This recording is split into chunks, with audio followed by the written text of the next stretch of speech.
ఓ అమ్మాయిని ప్రేమించాడు. ఆమె కూడా ఓకే చెప్పింది. ఎలాగైనా ఆమెను పెళ్లి చేసుకోవాలనుకున్నాడు.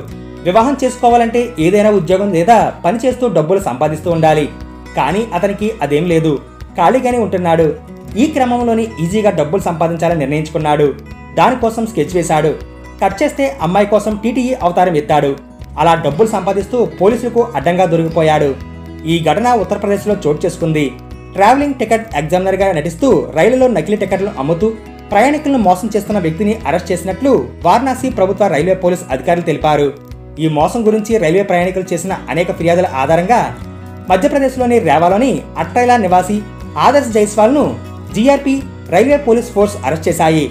అతని నుంచి నకిలీ తూర్పు మధ్య రైల్వే గుర్తింపు కార్డు, టీటీఈ అప్రాన్ను స్వాధీనం చేసుకున్నారు. అధికారుల వివరాల ప్రకారం దర్యాప్తు సమయంలో జైస్వాల్ తన స్నేహితురాలను వివాహం చేసుకోవడానికి టీటీఈగా నటించాలని నిర్ణయించుకున్నట్లు చెప్పాడు.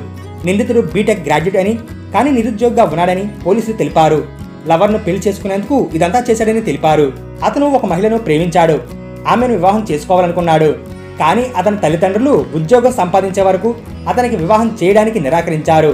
అందుకే అతను అలాంటి చర్యలకు పాల్పడ్డాడు అని వారణాసి జీఆర్పీ ఇన్స్పెక్టర్ రజౌల్ నగర్ తెలిపారు.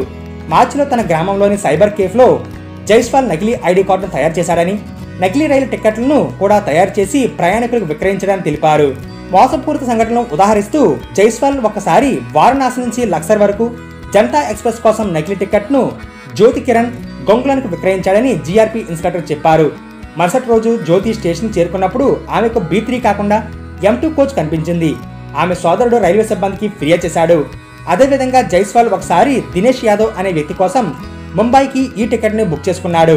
అయితే ఆ ప్రయాణికుడు రైలు ప్రయాణంలో ఉన్నప్పుడు అనుమానాస్పదంగా తిరుగుతుండడంతో అతని తేడాను గుర్తించాడని, అనంతరం ఇద్దరు డబ్బు విషయంలో కూడా వాదించుకున్నారని చెప్పారు.